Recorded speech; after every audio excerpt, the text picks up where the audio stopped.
Indonésia. A luta pela alma do Islão.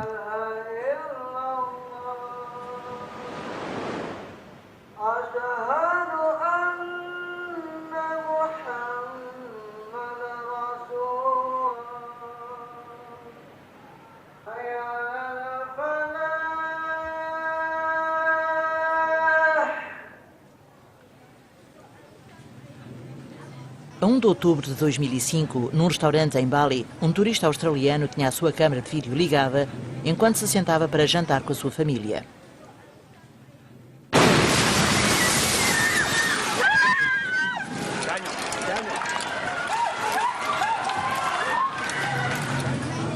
Na mochila deste jovem indonésio encontravam-se explosivos no interior de cartuchos. Com o interruptor no seu cinto, ele detonou a bomba. Morreram 25 pessoas e mais de 100 ficaram feridas, a maior parte de nacionalidade indonésia. Os alvos não eram os indonésios, mas os estrangeiros. Por que razão é que os indonésios foram atingidos? Somos nós que estamos de luto.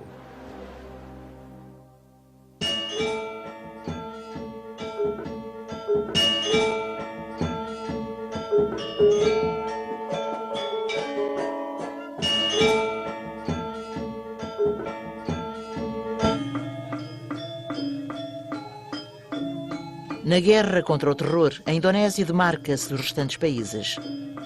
Tem mais muçulmanos do que qualquer outra nação do mundo, mais do que todo o Médio Oriente em conjunto. E durante décadas foi considerado um modelo do Islão, como uma religião compassiva, tolerante e inclusiva. Mas nos últimos anos, a Indonésia transformou-se num alvo e num campo de recrutamento para militantes muçulmanos determinados em travar uma guerra santa global. O conflito entre a sua longa tradição de tolerância e o crescimento dramático de forças fundamentalistas torna a Indonésia num campo de batalha único na guerra de ideias sobre a forma como o Islão deve ser interpretado.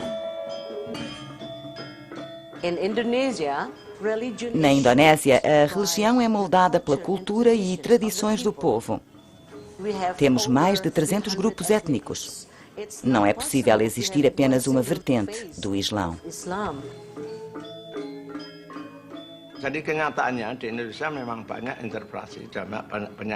Na Indonésia existem muitas interpretações do Islão, mas apenas uma é pura. Abu Bakar Bashir, um clérigo radical islâmico, é considerado o líder espiritual do grupo terrorista indonésio Jemaah Islamiyah.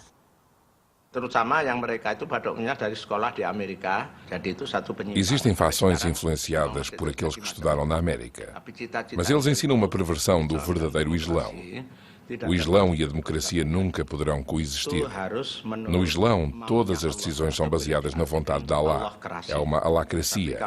Enquanto a democracia é baseada naquilo que as pessoas querem, no Islão, Allah detém todo o poder. Não precisa do consentimento das pessoas.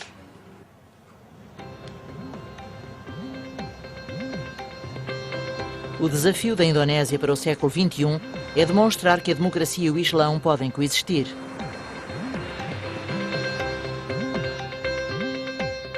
Estendendo-se ao longo do Equador, desde a extremidade sul da Tailândia até ao norte da Austrália, situam-se as 18 mil ilhas que compõem a Indonésia. É a quarta maior nação do mundo, com uma população de cerca de 240 milhões de pessoas, em que mais de 210 milhões são muçulmanos. Quase todos são muçulmanos sunitas. A Indonésia é um país enorme, localizado numa zona extremamente estratégica. Mas mais importante do que isso é o facto de tratar-se de uma experiência na democracia muçulmana, que, caso venha a ter sucesso, poderá ter ramificações para outras partes do mundo. Se os Estados Unidos querem instituir a democracia no mundo islâmico, particularmente numa altura em que estão a ganhar cada vez mais inimigos devido às suas desventuras em lugares como o Iraque, então a Indonésia ganha uma importância acrescida.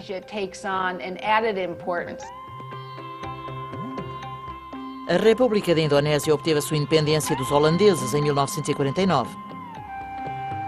Depois de uma campanha brutal e sangrenta contra o Partido Comunista Indonésio, o general Mohamed Suharto estabeleceu uma ditadura militar em 1965 que durou 32 anos.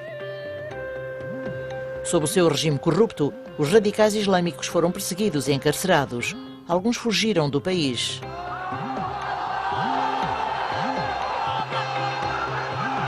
Em 1998, durante a crise económica que abalou a Ásia, o regime de Suharto desmoronou-se.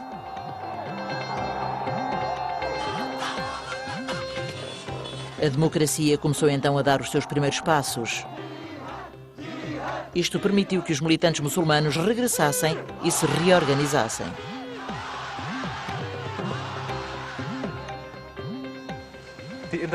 A introdução da democracia em 1998 é uma faca de dois gumes. Por um lado, deu-nos mais liberdade. Mas esta liberdade não é uma liberdade apenas para os bons, mas também para os maus. E temos de aceitar esse facto. Os atentados bombistas a 2 clubes noturnos em Bali, em outubro de 2002, ficaram apenas atrás do 11 de setembro como o ataque terrorista mais mortífero da história moderna. Um aviso surpreendente de que o terrorismo ao estilo da Al-Qaeda se tinha espalhado até ao Sudeste Asiático. Ouviram-se pessoas a gritar por ajuda durante toda a noite. Todos corriam de um lado para o outro e havia corpos por todo o lado. Havia pessoas sem braços, sem camisa e a arder. Parecia que estava a sonhar, mas não era nenhum sonho, era a realidade. Morreram 202 pessoas, a maior parte australianas, seguindo-se os indonésios em número de vítimas. 10 menit itu akhirnya dia dengar ledakan, kakaknya. O meu marido era um taxista e esperava à porta dos clubes por passageiros. Agora o que irá acontecer a mim e aos meus filhos? Preferia ter sido eu a morrer. Tenho sempre medo quando penso no futuro. Que teria eu de fazer para o futuro do meu filho?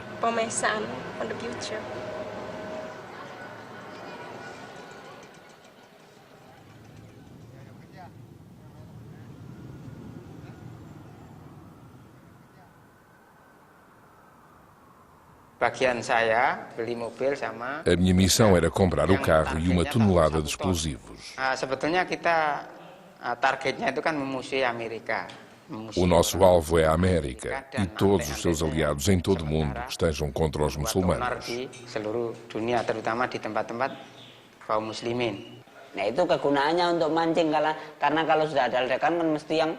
Usamos a primeira explosão como manobra de diversão. O estrondo fez com que as pessoas fugissem do clube noturno para a rua. E assim que saíram cá para fora, o carro armadilhado explodiu. Foi por isso que houve tantas vítimas na estrada. Amrozi, Ali Gufron, Imam Samudra, peças-chave durante o ataque, encontram-se agora no corredor da morte. Abu Bakar Bashir, o clérigo indonésio, foi professor e guia espiritual de muitos membros da Jemaat Islamiyah, o grupo terrorista responsável pelos atentados de Bali. Apesar de negar qualquer envolvimento, não censura o ataque terrorista. De certa forma estou realmente agradecido porque os bombistas fizeram aquilo em que acreditavam, ou seja, a jihad. Trata-se de atos de retaliação e são uma luta para nos defendermos a nós próprios e proteger o Islão dos seus inimigos, especialmente dos judeus e do regime de Bush. Mas, na minha opinião, a escolha que fizeram em atacar uma área não militar foi errada.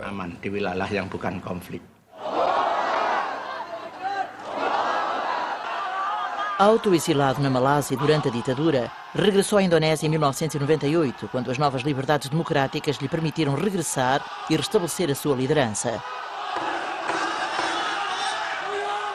Bashir foi julgado por acusações relacionadas com os atentados, mas foi libertado da prisão 2 anos depois devido a um detalhe técnico.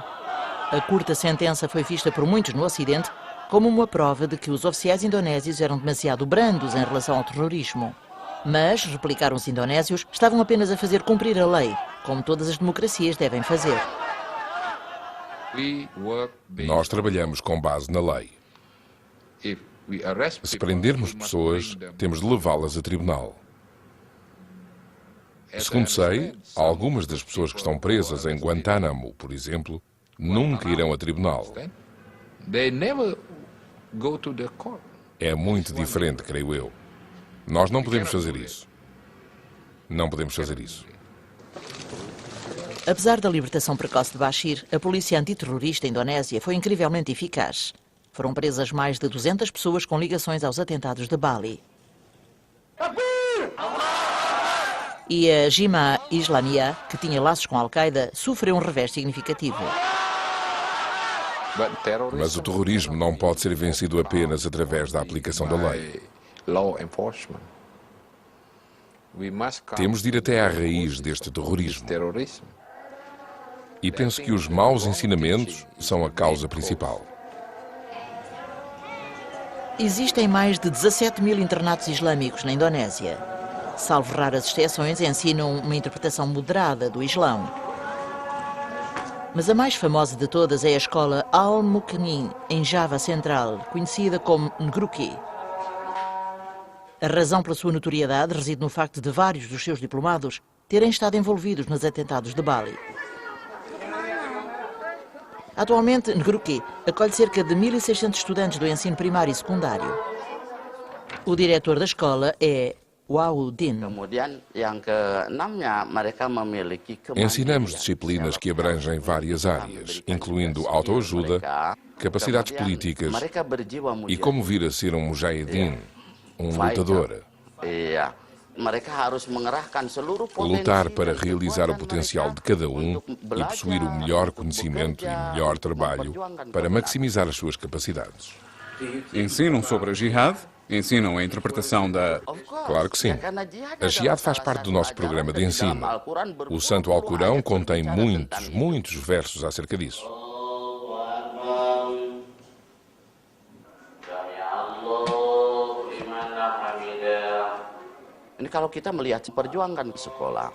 É claro que nunca ensinamos os nossos alunos a fazer atentados à bomba, mas talvez os bombistas estivessem a tentar fazer passar uma mensagem. Porque é que a América o pode fazer e nós não? Sou contra isso, mas não posso censurá-los. Até as formigas, se forem pisadas, ripostam.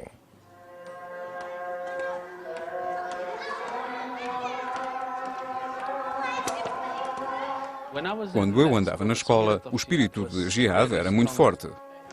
Ainda me recordo das canções árabes, das canções do Médio Oriente, que encorajavam as pessoas a fazer a jihad. Enquanto adolescente, Uda Ismail foi companheiro de quarto de um dos bombistas de Bali. Ngruki segue um estilo mais árabe, um ensinamento mais wahhabista. Ensinam a purificação do Islão e adotam uma interpretação literal do Alcorão. O fundador de Ngruki, Abu Bakar Bashir, é de descendência árabe. Grande parte dos indonésios acredita que aqueles que tiveram descendência árabe são bons muçulmanos, porque estão próximos do profeta, próximos de Meca, ou seja o que for. É uma crença bastante comum aqui. Como muçulmanos, precisamos de saber distinguir entre cultura árabe e islão. Para se ser um bom muçulmano, não é necessário seguir o estilo árabe.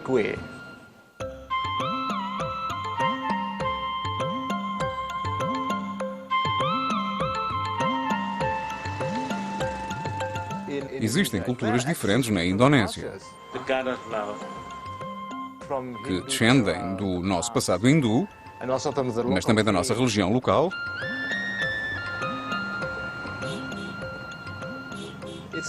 É a nossa tradição. Por exemplo, aqui as mulheres não usam o véu, uma prática comum na sociedade árabe, mas que não existe aqui, porque o papel das mulheres é muito importante. Por isso, quando o fundamentalismo chegou e tentou introduzir o véu, introduzir a segregação entre os homens e as mulheres, para nós é como se fosse uma coisa estranha.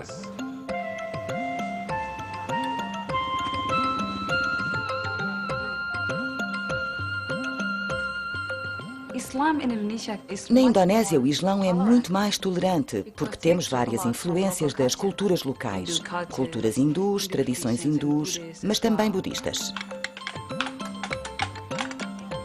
Os muçulmanos, neste país, olham para os judeus e para os cristãos como nossos parentes. Porque Moisés, Jesus Cristo e Maomé são descendentes de Abraão.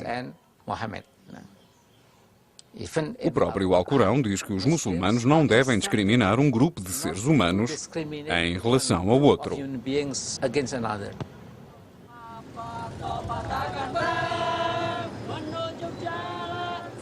A violência não está nas nossas raízes.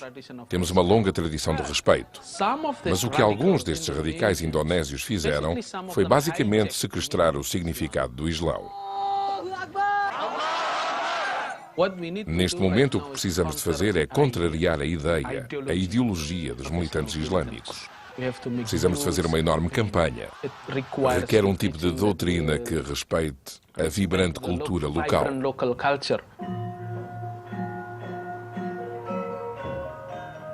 As vibrantes tradições culturais da Indonésia são uma oposição formidável ao movimento radical.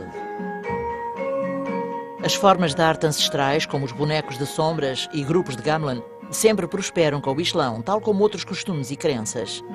Isto deve-se em parte à forma como o Islão aqui foi introduzido. Ao contrário de outras regiões muçulmanas, o Islão disseminou-se pela Indonésia não pela conquista e coerção, mas através do processo pacífico de relações comerciais com as nações muçulmanas vizinhas. O Islão não está na nossa raiz, enquanto povo. O Islão chegou à Indonésia através do comércio e também se misturou com a cultura local. Se olharmos para um espetáculo de fantoches, os nossos antigos pregadores islâmicos usavam os fantoches como um instrumento para disseminar o Islão. Trata-se de uma abordagem cultural em vez do uso da força do Islão, como a espada, como um Islão imposto à força.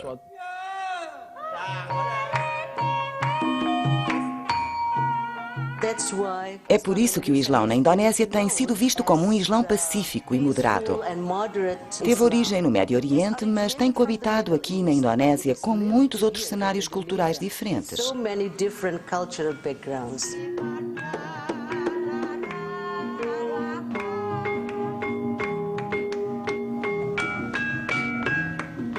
Em Solo, na ilha de Java, situa-se o Palácio do Rei Pakubuwono, cuja família governou a região durante séculos. Apesar de se opor a muitas crenças muçulmanas, a tradição dos pequenos reinos e sultanatos continua. Hoje, o palácio ainda recebe um cortejo anual de objetos sagrados, liderado por búfalos de água albinos, que se julga possuírem poderes sobrenaturais. Yang di mana saya tidak bisa menjadi orang Arab. Eu não posso ser uma árabe. Embora seja muçulmana, continuo a ser javanesa e estou ligada à minha própria cultura. A princesa Murtia é irmã do atual rei Pakubuwono XIII. Dizem existir um só Deus, mas nós também acreditamos nos 4 guardiães da terra. A rainha do Mar do Sul é a guardiã mais importante deste palácio. Certas pessoas dizem que é uma coisa mística, por isso é proibido pela religião. Mas trata-se de uma opinião errada, porque não deixamos de ser muçulmanos por causa disso. As cerimónias são javanesas, mas aqueles que rezam são islamitas. Nos arredores de Jakarta existe um palácio moderno que possui uma grande coleção de animais exóticos.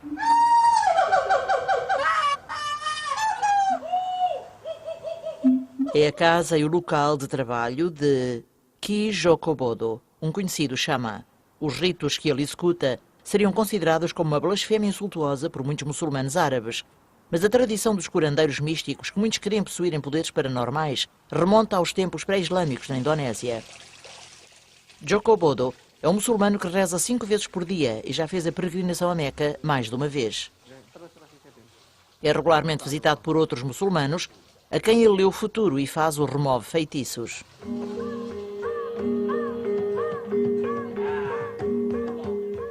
As pessoas que vêm até aqui provêm de vários círculos da sociedade. Do círculo religioso, do círculo das celebridades, do círculo da elite política e até do círculo da classe baixa. Têm rituais para fazer com que as pessoas se apaixonem por outras, para elites corruptas que não querem ser apanhadas, para aqueles que cometeram adultério e não querem ser descobertos, para aqueles que são estúpidos e querem ser espertos. Este jovem muçulmano está a aprender a importância da perseverança, descascando um coco com os seus dentes. Eu não idolatro os espíritos, mas a presença dos espíritos é criada por Deus. E como muçulmano, venero apenas um Deus. Jokobodo tem sido repreendido por alguns clérigos que o acusam de ser um herético, embora nunca tenha tido nenhum problema sério. Mas outros muçulmanos heterodoxos estão a passar por experiências diferentes. Em Jakarta, o Salão Stardust organiza um evento anual onde travestis vindos de todo o país competem pelo título de Miss Travesti Indonésia do ano. Na Indonésia, o costume de homens se vestirem como mulheres tem vários séculos. Rituais executados para as cortes reais por sacerdotes travestis conhecidos por bisu tinham fama de aumentar a fertilidade e a prosperidade. Os Warok são travestis que atuam em peças tradicionais. Hoje, estas práticas são aceitas na vida diária por cada vez mais indonésios. Não esperava ser o vencedor, porque todos os participantes são muito bonitos e talentosos. Agradeço a Deus por aquela noite e por ter vencido. Alguns destes travestis consideram-se muçulmanos devotos. Mas os membros da Frente dos Defensores do Islão discordam. O grupo radical islâmico conhecido por FPI tem um historial de invasão de locais que consideram ser contra o Islão.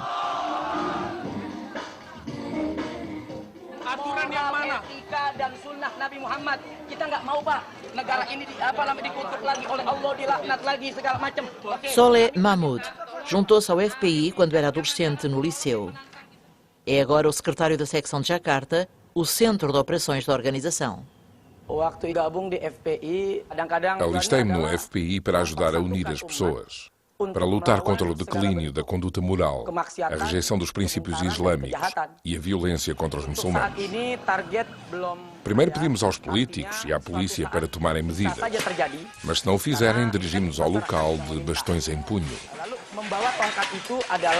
Mas só como medida de precaução, porque por vezes as pessoas atacam-nos. Então vocês vão até lá e lutam? Sim, lutamos. Vocês gostam de lutar? Só quando não existe outra alternativa. Adoro protestar contra o concurso de Miss Travesti Indonésia. Todas as autoridades deram permissão para a realização do concurso. Mas isso é contra o Islão. Fiquei muito assustado porque eles estavam muito zangados e queriam parar o espetáculo. Depois amaldiçoaram-nos, praguejaram contra nós, condenaram-nos como se estivéssemos a ser condenados por Deus. Mas este é um país baseado na lei e não na religião, por isso não tinham o direito de fazer aquilo.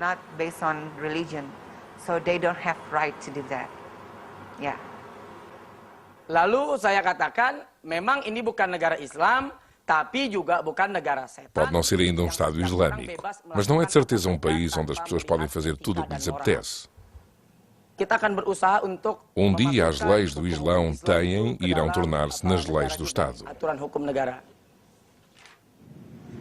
Fundada em 1998, após a queda do regime de Suharto, a Frente dos Defensores do Islão afirma ter nas suas fileiras 15 milhões de jovens.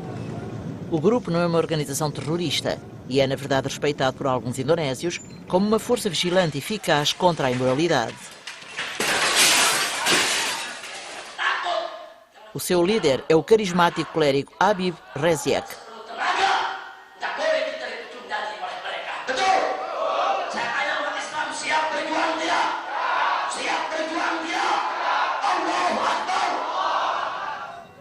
Em sua casa, que é simultaneamente o quartel-general da FPI, parece ficar surpreendido por os americanos se interessarem no Islão na Indonésia. Não acredito que os americanos estejam interessados no Islão. Pensei que estivessem mais interessados nos judeus. Todas as notícias sobre o Islão nos Estados Unidos são más. A revista Time escreveu que a FPI é financiada pela Al-Qaeda. Ainda tenho a cópia dessa edição. Existe alguma verdade nisso? A verdade é que somos nós que os financiamos e não o contrário. Estão falidos e pedem-nos ajuda financeira. Por isso somos mais ricos do que Bin Laden. Então, em que é que vos posso ajudar? Habib Rizik explicou que o seu principal objetivo é influenciar o governo a aplicar as leis islâmicas baseadas na Sharia, mesmo que essas leis não façam parte do Código Penal. Sim, lutamos para que a lei Sharia seja aplicada pelos muçulmanos em toda a Indonésia. Quando a lei for aplicada devidamente, já não haverá necessidade de fazermos o trabalho do governo ou da polícia. Mas se não existirem medidas por parte do Parlamento, do Governo, da Polícia, do Promotor Público ou dos juízes, que posso eu dizer? Quando a nossa religião é brutalmente atacada em frente dos nossos olhos e os responsáveis por fazê-la cumprir nada fazem, temos o direito de retaliar e acabar com o assalto às nossas convicções. A ausência de uma resposta contundente por parte das principais organizações muçulmanas indonésias tem levantado preocupações. Muitos visitantes estrangeiros sugerem que a parte mais moderada da sociedade devia chegar-se à frente e desafiar esses grupos radicais. Mas, para ser sincero, essa não é a forma de atuar dos indonésios no que toca a resolver problemas.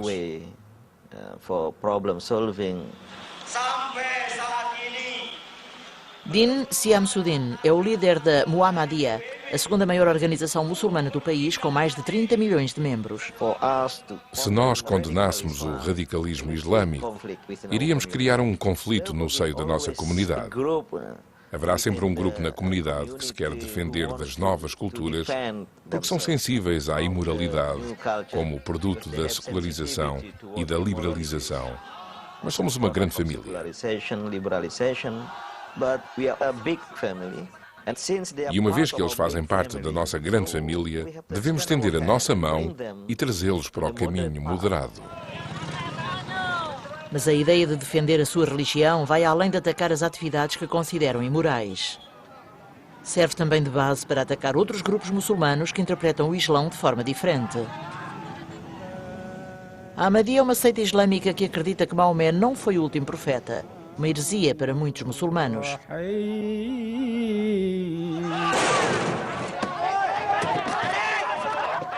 Uma série de ataques a seguidores da Ahmadiyya tem desafiado a imagem moderada e tolerante dos muçulmanos indonésios.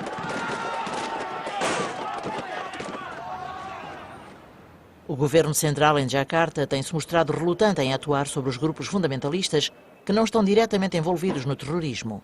No caso da Ahmadiyya, foram efetuadas poucas detenções e quase nada foi feito para proteger o grupo. Na Indonésia, a religião desempenha um papel importante e isso é usado de forma muito inteligente pelos grupos mais radicais. Quando eles dizem, se não cooperarem connosco, se não lutarem pelos nossos ideais, iremos dizer às pessoas que não são bons muçulmanos. Este uso da religião como forma de obter apoio está a ter um impacto direto nas cidades e aldeias por toda a Indonésia. Os oficiais políticos e religiosos locais estão a criar leis e regulamentos baseados nos valores fundamentalistas islâmicos. Estão a ser criados regulamentos nestes sítios, devido à necessidade dos líderes locais transmitirem uma imagem devota, para serem vistos como pessoas próximas de Deus. E quando se está próximo de Deus, é-se uma boa pessoa e tem-se um certo nível de impunidade. É esta a estratégia dos radicais. Existe uma percentagem relativamente pequena entre os muitos distritos indonésios que têm sido afetada pelos regulamentos.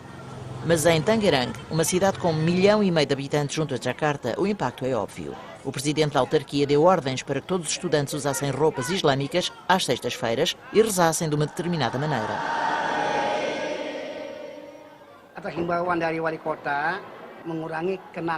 Os regulamentos do presidente tornaram as pessoas menos atrevidas porque têm medo de Allah. Agora as roupas dos estudantes são roupas muçulmanas.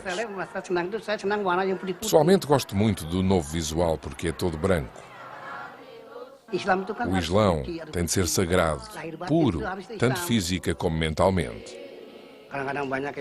Antes disto havia problemas com brigas, drogas e álcool. Mas agora, graças a Deus, isso tem vindo a diminuir porque estamos mais concentrados na religião. A minha missão é moldar os estudantes que têm princípios morais e são devotos. Mas muitas estudantes femininas estão a ter dificuldades para se adaptarem às novas regras. Eu prefiro as saias curtas com bainha curta. Mas disseram-me que tinha de usar estas roupas. Que posso eu fazer? Os meus pais disseram-me para vestir isto e isto. Eu detesto mesmo. Não suporto estas coisas. Eu sou uma rapariga de usar coisas simples. Não suporto andar toda tapada. Só quero usar as roupas normais. Não quero andar sempre suada. Para mim, ser-se muçulmano não é algo que se possa medir a partir daquilo que se veste. Isso vê-se a partir do coração. Por isso, e apesar de sermos muçulmanas, não temos de usar roupas compridas ou véu. Não tem de ser assim. Depende da pessoa.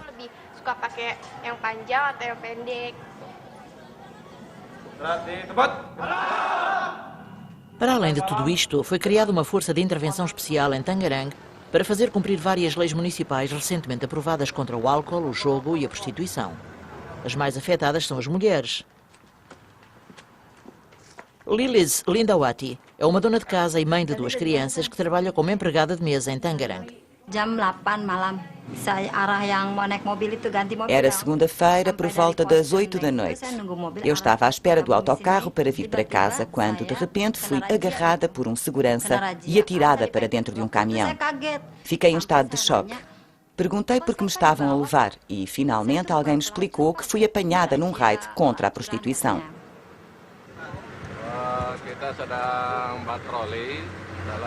Estamos a patrulhar, como está estabelecido na lei local número 8, a iniciativa contra a prostituição. Fazemos patrulhas todas as noites para fazer cumprir as novas leis rigorosas de Tangarang em relação à prostituição. É este o nosso dever. Fiquei assustada. Queria atirar-me do caminhão. E de cada vez que eles viam uma mulher sozinha no passeio, paravam e metiam-na dentro do caminhão. Na manhã seguinte, fomos julgadas em público, num espaço aberto. O juiz perguntou-me onde é que eu trabalhava. E eu disse-lhe que trabalhava num restaurante. Mas ele, claro que não acreditou. Pediu-me para lhe mostrar o conteúdo da minha bolsa. No interior, descobriu uma embalagem de pó de arroz e um batom. Eu disse-lhe que muitas mulheres tinham coisas dessas nas suas bolsas, até professoras e donas de casa. Mas foi a mesma coisa que estar calada. Então o juiz bateu 3 vezes com um martelo e multou-me em 3.000 rupias. Como eu não tinha possibilidade de pagar, ordenou que me levassem para a penitenciária das mulheres durante 3 dias. O caso de Lilis tocou num ponto nevrálgico, especialmente entre as mulheres muçulmanas. As mulheres que trabalham de noite encontram-se em desvantagem.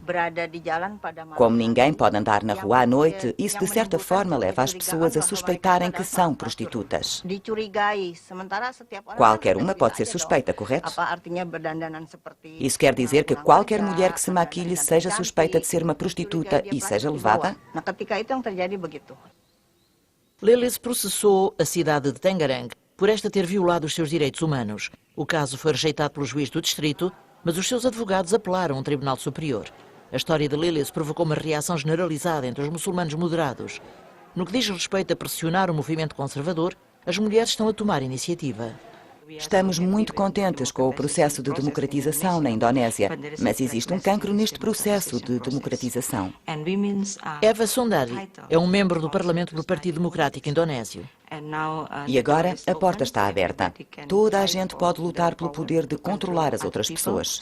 Subitamente, os grupos islâmicos querem impor valores aos outros muçulmanos e querem impor estes regulamentos na sociedade.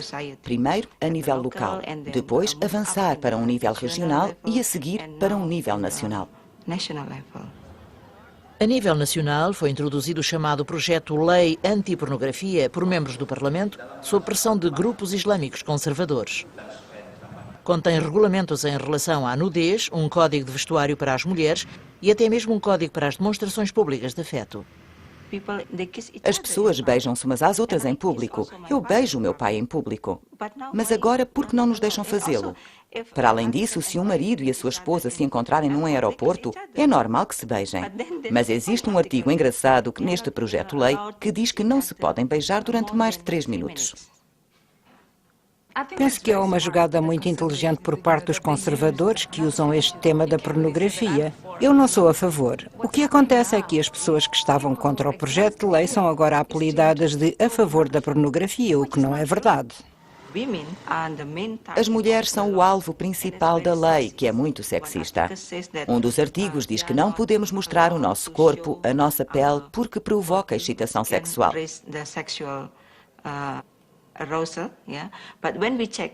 Mas se analisarmos bem aquilo que a lei entende por corpo, descobrimos que se refere apenas às mulheres e não aos homens. Um dos alvos da campanha anti-pornografia é a aclamada artista pop Inul Daratista. Aquilo que eu faço é entretenimento. A cultura da Indonésia é muito rica e muito universal. Muitas das minhas danças e canções fui buscá-las a várias regiões diferentes. Os célebres espetáculos de Inul são baseados no estilo musical javanês, conhecido por Dangdut, uma mistura de música tradicional indiana, árabe e do sudeste asiático. No palco, tento sempre mostrar o meu amor pela personalidade da Indonésia.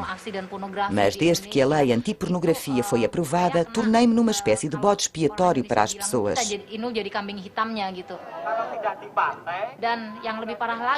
Até em minha casa, houve demonstrações por parte de grupos radicais islâmicos.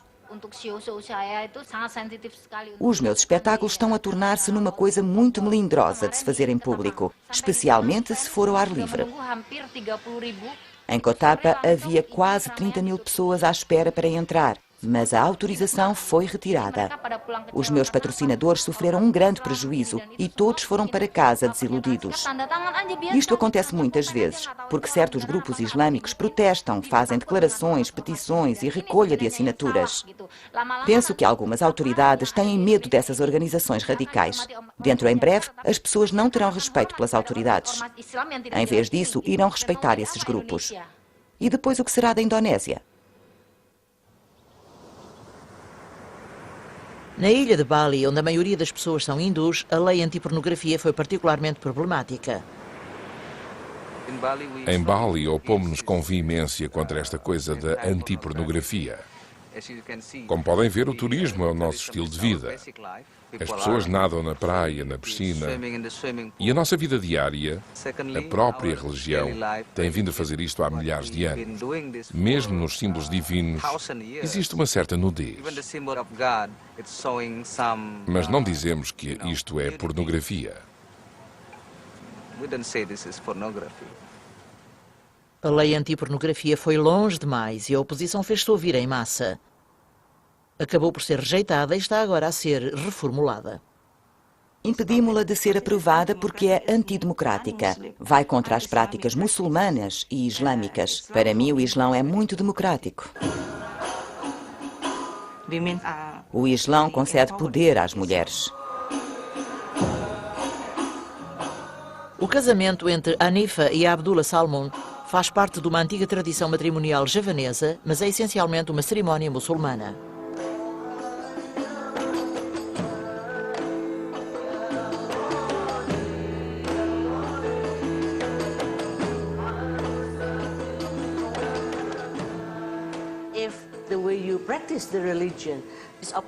Se a forma como se pratica a religião é opressiva em relação às mulheres, então isso não é islâmico. Porque a igualdade entre as pessoas, independentemente do sexo e da raça, é um ensinamento básico do Islão. É, na verdade, uma garantia do Islão.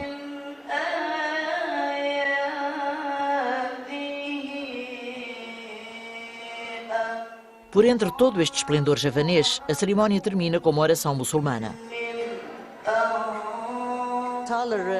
Tolerância, pluralismo, justiça. Estes são os ensinamentos islâmicos e é aqui que podemos encontrar a convergência entre a democracia e os princípios islâmicos. Habib Rizieq, o líder da Frente de Defensores do Islão, discorda.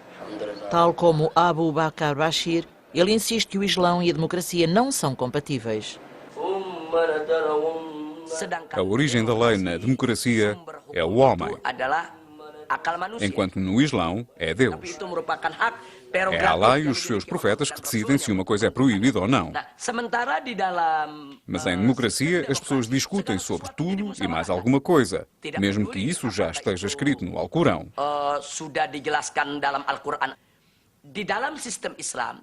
No Islão não existe nenhuma lei que permita o casamento entre homossexuais e lésbicas.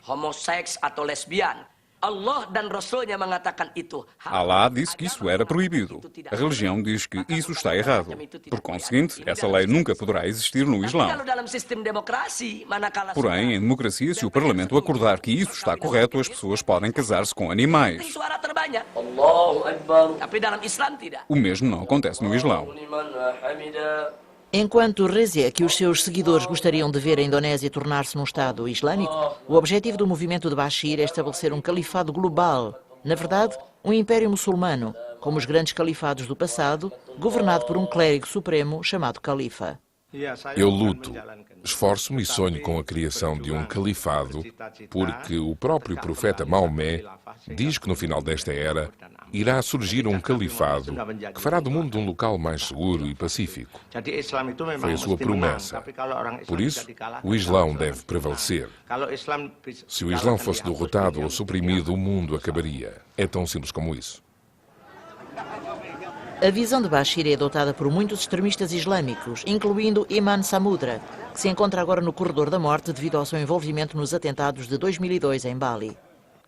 É uma guerra religiosa como as cruzadas. Está escrito nos versos. Foi profetizado pelo profeta. O Islão voltará a brilhar sobre a terra. É tudo uma questão de fé no Alcorão. A guerra não terá fim até que o mundo acabe, com exceção de que os muçulmanos sairão vencedores. Estes jovens que dizem todas essas enormidades e que falam muito, fazem-no de peito cheio quando estão a ser entrevistados e sabem que vão aparecer na televisão. Mas não me preocupe, porque o extremismo nunca vingará neste país, sabe? Os muçulmanos deste país são basicamente representados pela Muhammadiyah e pela Nahdlatul Ulama. Estas duas organizações gigantescas abarcam cerca de 90% dos muçulmanos. E as outras pessoas e as outras organizações também estão preocupadas, mas são pessoas razoáveis e racionais.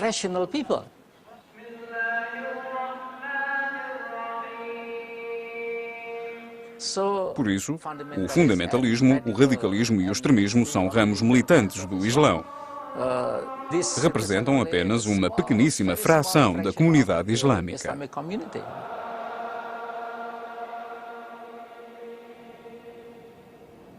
Claro que a maioria ainda é moderada. A maior parte da Indonésia muçulmana é moderada. Mas temos de ser muito contundentes neste ponto. Para levar a cabo um ataque não são precisas muitas pessoas. Só precisamos de um pequeno número de pessoas eficientes. O atentado ao Hotel Marriott só precisou de 5 pessoas. Pode arrebentar-se com um hotel só com 5 pessoas.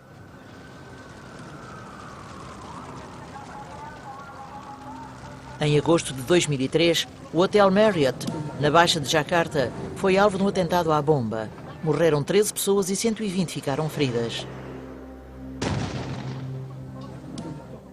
Em setembro de 2004, a Embaixada Australiana, 10 mortos e 160 feridos.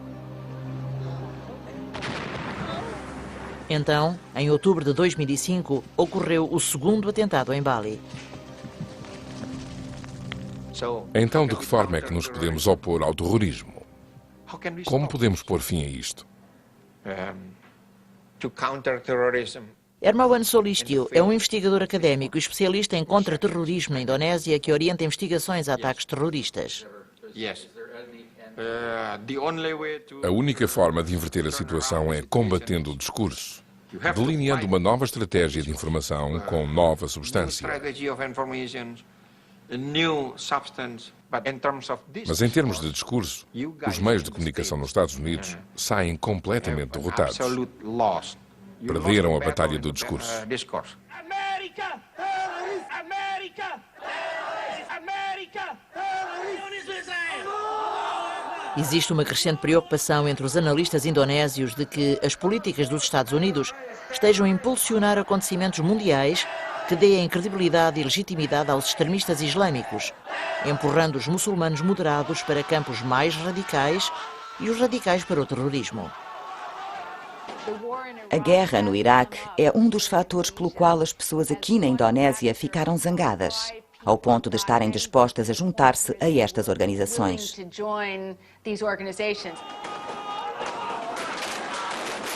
A Frente dos Defensores do Islão é famosa por assaltos como este à Embaixada dos Estados Unidos em Jakarta. Não são conhecidos por executarem ataques terroristas ao estilo da Al-Qaeda, mas têm-se aproveitado dos últimos eventos para ajudar grupos terroristas. Quando Israel invadiu o Líbano no verão de 2006, a FPI organizou manifestações de apoio ao Hezbollah. Num cenário político e social como o atual, não é difícil recrutar potenciais terroristas graças à ideia de que estamos em guerra contra o demónio americano, que estamos contra os judeus e Israel, contra o sionismo. Existe a ideia de quem quer morrer pela causa vai para o céu.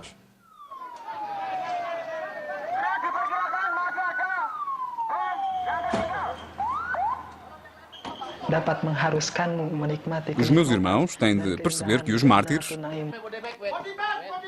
a bomba que lhes queima a carne e destrói os ossos, irá levá-los para um local de descanso com anjos belos durante milhares de anos e sem preocupações. Porque escolher outro caminho que não o de mártir? Para contrariar o estado mental que leva à violência, existe um grupo que está a fazer um apelo direto aos corações e almas dos jovens muçulmanos num esforço para vencer a guerra de ideias. Ahmad Dhani é uma estrela de rock indonésia e líder da famosa banda Dewa.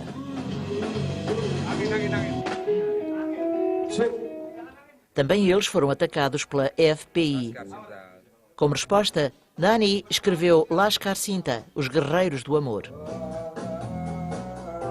Começa com uma conhecida frase do Alcorão, apelando a todos os amantes da paz. Esta canção fala sobre os muçulmanos radicais na Indonésia. Diz o seguinte: todos os amantes da paz estejam atentos e de guarda às almas perdidas e que têm o coração torcido de raiva às almas perdidas, envenenadas pela ignorância e pelo ódio.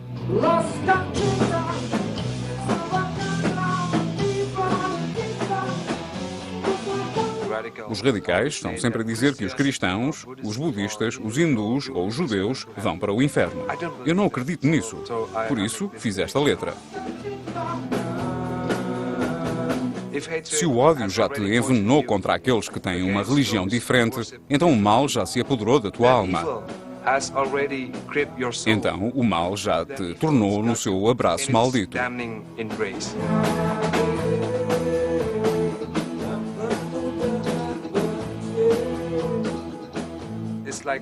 É o mesmo que Alá disse aos muçulmanos: nunca irei amar ou abraçar pessoas cheias de ódio e raiva, pessoas que desejam o sangue dos outros.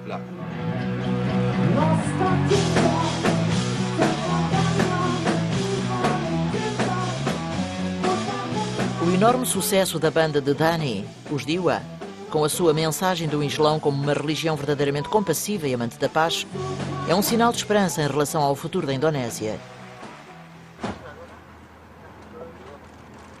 Mas para alguns jovens a mensagem não está a passar. Os julgamentos dos suspeitos dos atentados de Bali de 2005 ainda decorrem e o receio de futuros ataques terroristas continua a ser grande.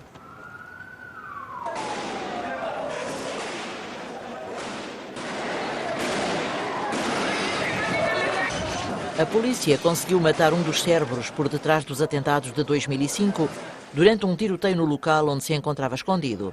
Outros conseguiram escapar.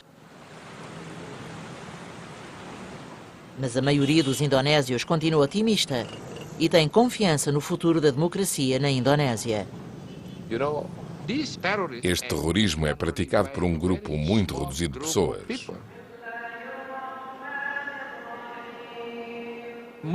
A grande maioria dos indonésios quer a paz.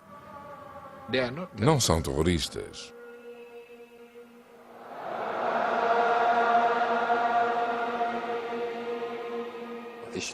O Islão é uma religião que é uma bênção para o mundo. Estamos no caminho certo para construir um país democrático. Mas existe o problema de sermos um país muito grande. Existem grandes diferenças entre as pessoas.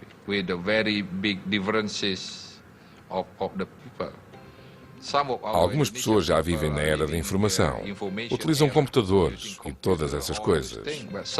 Mas outras ainda vivem na Idade da Pedra, como na Papua. Algumas são muito ricas, outras são muito pobres. Umas têm acesso à educação, outras são analfabetas. Temos mais de 300 grupos étnicos com idiomas diferentes. Não é fácil. A democracia só começou a ser implementada em 1998. Há muito tempo que não tínhamos este tipo de liberdade. E agora, subitamente, temos liberdade e as pessoas fazem o que querem. Os Estados Unidos têm um sistema democrático há mais de 200 anos. Nós começámos apenas em 1998. Ainda nem sequer passaram 10 anos.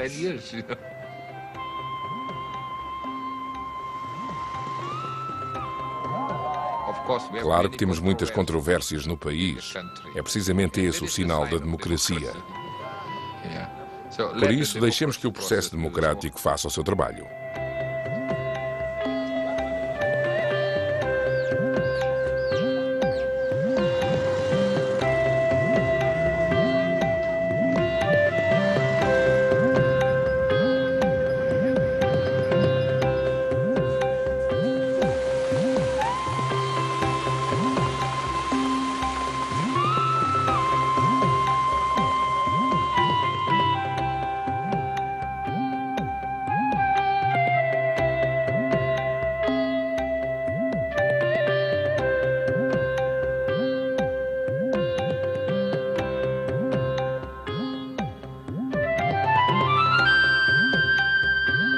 Versão portuguesa via satélite.